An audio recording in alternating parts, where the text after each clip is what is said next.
RSS ने एक बार फिर से बीजेपी को दिखाया न संघ नेता इंद्रेश कुमार का बयान कि राम की भक्ति जिस पार्टी ने की सबसे बड़ी पार्टी उसे बनाया, लेकिन उसके अहंकार की वजह से भगवान ने चुनाव में उसे सफलता जो मिलनी चाहिए थी वो नहीं मिलने दी। जिन्होंने राम की भक्ति की पर धीरे धीरे अहंकार आ गया, उस पार्टी को सबसे बड़ी पार्टी घोषित कर दिया। संघ के प्रचारक इंद्रेश कुमार ने इंडिया गठबंधन पर भी किया वार, कहा कि जिन्होंने राम का विरोध किया भगवान ने सभी के मिलने के बावजूद चुनाव में उन्हें नंबर 1 नहीं बनने दिया, नंबर 2 पर रोक दिया। जिन्होंने राम का विरोध किया उनमें से किसी को भी शक्ति नहीं दी, सब मिलकर भी नंबर 1 नहीं बने, नंबर 2 पर खड़े गए। उस पार्टी ने भक्ति की, अहंकार आया, उसको 241 पर रोक दिया, पर सबसे बड़ी बना दी। जिनके अंदर राम की अनास्था थी, अश्रद्धा थी, और उनको सबको मिलकर 234 पर रोक दिया। मेरे संघ प्रमुख मोहन भागवत ने परोक्ष रूप से किया था वार, कहा था कि काम करें लेकिन मैंने किया ऐसे अहंकार न पालें। काम करे लेकिन मैंने किया ये अहंकार न पाले, तो हम इस देश की सच्ची सेवा कर रहे ऐसा होगा। मोहन भागवत ने मणिपुर हिंसा का भी किया था जिक्र, कहा था कि 1 साल से मणिपुर शांति की राह देख रहा है। शांति की राह देख रहा है, अब 1 साल से मणिपुर शांति की राह देख रहा है। चुनाव के दौरान बीजेपी अध्यक्ष जेपी नड्डा का संघ पर दिया गया बयान बना था सुर्खियां। नड्डा ने कहा था कि बीजेपी अब इतनी बड़ी बन चुकी है कि वो संघ पर आश्रित नहीं है।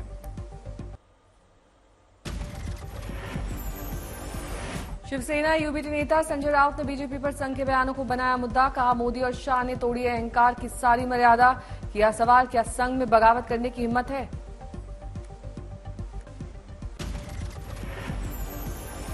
भाई अहंकार की सभी मर्यादा तो मोदी और शाह जी ने तोड़ दी है और उसके चपेट में आरएसएस भी आ गया है, तो आप क्या करोगे? क्या आप में बगावत करने की हिम्मत है? संजय राउत ने कहा बातें करने से कुछ नहीं होने वाला है। संघ के करीबी राजनाथ सिंह, नितिन गडकरी, शिवराज सिंह चौहान और सीएम योगी 2 तानाशाहों के खिलाफ चुप बैठे।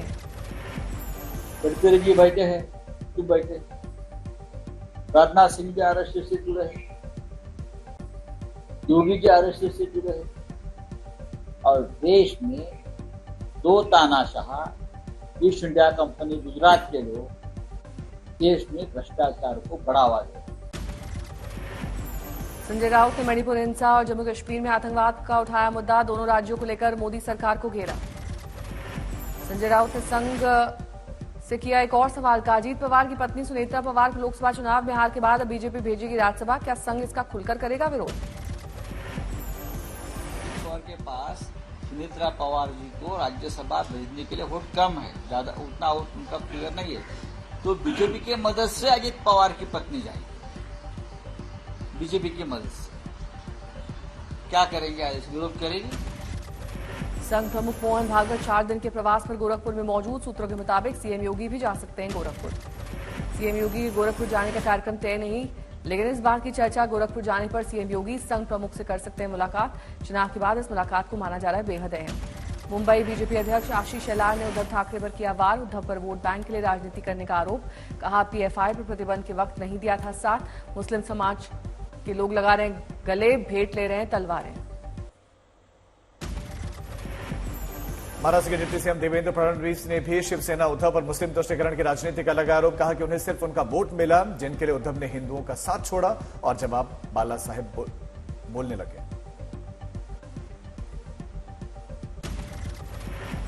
हिंदू बांधवांनो, भगिनींनो आणि मातांनो म्हणणं सोडलं होतं आणि गेले वर्ष 1.5 वर्ष ज्यांच्याकरता त्यांनी बाळासाहेबांचं नाव हिंदू हृदय सम्राट शिवसेना प्रमुख बाळासाहेब ठाकरेवरनं जनाब बाळासाहेब ठाकरे केलं होतं। कांग्रेस नेता प्रमोद तिवारी ने संघ पर ही किया वार, कहा कि आरएसएस अपनी जिम्मेदारी से नहीं बच सकता। 10 सालों में अहंकारियों को नियंत्रित क्यों नहीं किया गया? चुनाव से पहले क्यों नहीं दिया गया ऐसा बयान? कुवैत अग्निकांड में मरने वालों में 45 भारतीयों के शवों को लेकर कोची पहुंचा एयरफोर्स का विमान, शाम को भेजे जाएंगे दिल्ली। कुवैत अग्निकांड में कुल 49 लोगों की गई थी जान, कई लोग हुए थे घायल। कुवैत पहुंचे थे विदेश राज्य मंत्री कीर्तिवर्धन सिंह, अस्पताल में घायलों से की थी मुलाकात। G7 में भाग लेने के लिए इटली पहुंचे पीएम मोदी, अपुलिया में एयरपोर्ट पर हुआ भव्य स्वागत। पीएम मोदी के सम्मान में आर्मी ने बजाया बैंड, सभी ने हाथ जोड़कर पीएम का वेलकम किया। प्रधानमंत्री ने सभी अधिकारियों से गर्मजोशी के साथ की मुलाकात, हाथ जोड़कर सभी का अभिवादन स्वीकार किया। एनटीए की याचिका पर आज सुप्रीम कोर्ट में सुनवाई, परीक्षा से जुड़े सभी केस पर एक साथ सुनवाई करेगा सुप्रीम कोर्ट। नीट परीक्षा में धांधली पर एनटीए का सुप्रीम कोर्ट में जवाब, 23 जून को 1563 छात्र फिर दे सकते हैं इम्तिहान। ग्रेस मार्क्स मिलने वाले छात्रों के पास दो विकल्प, छात्र या तो 23 जून को दोबारा परीक्षा दें या बिना ग्रेस मार्क्स वाले स्कोर के साथ काउंसलिंग की ओर बढ़ें। नीट परीक्षा में गड़बड़ी के सवाल पर शिक्षा मंत्री धर्मेंद्र प्रधान ने एनटीए का किया बचाव, बोले कोई भ्रष्टाचार नहीं हुआ, पेपर लीक से भी साफ इनकार। नीट पेपर लीक पर खड़गे की मांग, कहा दांव पर लगा दिया छात्रों का भविष्य, छात्रों को मुआवजा दे मोदी सरकार। देवी के अलग अलग इलाकों में बढ़ा पानी का संकट, 1-2 टैंकर पर निर्भर पूरी कॉलोनी। सर्वोच्च न्यायालय में चली जल संकट पर सुनवाई, दिल्ली सरकार ने कहा दिल्ली में जल संकट के लिए टैंकर माफिया जिम्मेदार। बीजेपी प्रदेश अध्यक्ष वीरेंद्र सचदेवा ने आज तक इस टिंग को दी बधाई, कहा दिल्ली वासी आम आदमी की सरकार को जल्द से जल्द हटाएं। बधाई देता हूँ इस चैनल को और साथ ही दिल्ली वालों को भी कहता हूँ कि दिल्ली से इस भ्रष्ट सरकार को हटाना बहुत जरूरी है। दिल्ली में पानी की कमी प्राकृतिक नहीं, आम आदमी पार्टी के भ्रष्टाचार के कारण पैदा हुई। जल संकट मामले में हिमाचल सरकार का जवाब, हमारे पास राजधानी को देने के लिए 137 क्यूसेक अतिरिक्त पानी नहीं है। बिजनौर से चुने गए आरएलडी सांसद चंदन चौहान ने अपने विधायक पद से दिया इस्तीफा, पहले मीरापुर से विधायक थे। गाजीपुर के एसपी सांसद अफजल अंसारी का दावा कि हम सरकार के खिलाफ बेरोजगारी, महंगाई और भ्रष्टाचार के मुद्दे पर लड़ रहे थे चुनाव। फारूक अब्दुल्ला ने फिर के पाकिस्तान से बातचीत की वकालत, कहा कि कितनी भी आलोचना कर लें बात तो करनी ही पड़ेगी, लड़ाई से कुछ नहीं होगा। रांची में सीएम चंपाई सोरेन ने बुलाई हाई लेवल बैठक, कहा जल्द ही झारखंड में करेंगे मंत्रिमंडल का विस्तार। यूपी के डिप्टी सीएम ब्रजेश पाठक केदारनाथ धाम पहुंचे, परिवार संग पूजा अर्चना की। जयपुर के शास्त्री नगर में हिंदू परिवारों ने घरों के बाहर लिखा पोस्टर, लिखा सनातनियों से अपील, गैर हिंदू को घर नहीं बेचना। कान फिल्म फेस्टिवल में केरल का नाम रोशन करने वाले फिल्मी कलाकारों से सीएम पिनराई विजयन ने उनको सम्मानित। We all we imagine as light film से जुड़े हुए लोगों से मुलाकात। कुवैत अग्निकांड में मारे गए भारतीयों के परिवार वालों को 5-5 लाख की राहत सहायता देगी केरल सरकार, घायलों को 1 लाख रुपए। जम्मू कश्मीर के डोडा में आतंकी हमले के बाद सर्च ऑपरेशन जारी, ड्रोन से भी आतंकियों की तलाशी।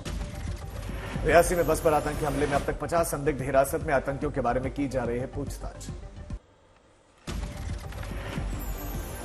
वाराणसी में गहरा सकता है जल संकट, गर्मी के चलते गंगा का जलस्तर थोड़ा और घटा तो आधे शहर के लिए ठप हो जाएगी वाटर सप्लाई। असम के डिब्रूगढ़ में ब्रह्मपुत्र नदी से मिट्टी कटान जारी, मंत्री पीयूष हजारिका ने मौके पर किया निरीक्षण। सिक्किम में भारी बारिश का कहर जारी, मंगन में कई घरों में पहुंचा नुकसान, 1 शख्स की मौत, 5 लापता। सिलीगुड़ी में बाढ़ जैसे हालात, तीस्ता नदी का बढ़ा जलस्तर, उत्तर सिक्किम में लगातार हो रही है बारिश।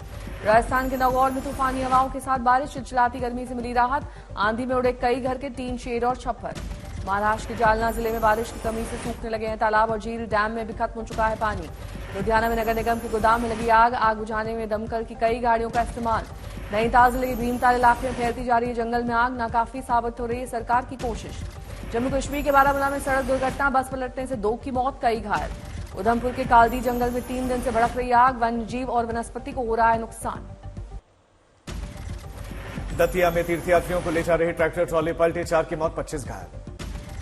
लखनऊ में जानलेवा हथियारों से लैस नकाबपोश महिलाओं का गैंग का दिखा आतंक, घर में घुसकर बड़ी चोरी को अंजाम दिया। घर में लगे सीसीटीवी में वारदात कैद, फुटेज के आधार पर जांच कर रही पुलिस।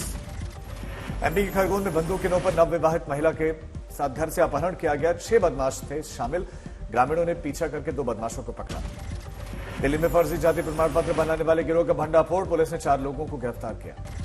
बिजनौर में युवक को हाथी के साथ वीडियो बनाना पड़ा भारी, हाथी ने शख्स को कई बार पटका, इलाज के दौरान मौत। बड़ोदरा में एक रेस्टोरेंट में सूप में छिपकली निकली, आधा सूप पीने के बाद पता चला कि अंदर मरी हुई छिपकली थी। विजयवाड़ा में भीषण सड़क हादसा, 6 की मौत, कई घायल। बांदा में मजदूर और किसानों के खातों से अचानक पैसा गायब, ग्रामीणों ने हंगामा कर बैंक कर्मियों से मांगा अपना पैसा। संभाजी नगर में मराठा आरक्षण की मांग को लेकर कुछ लोग विभाग आयुक्त कार्यालय की बिल्डिंग पर चढ़े, समझा बुझाकर लोगों को इमारत से उतारा गया।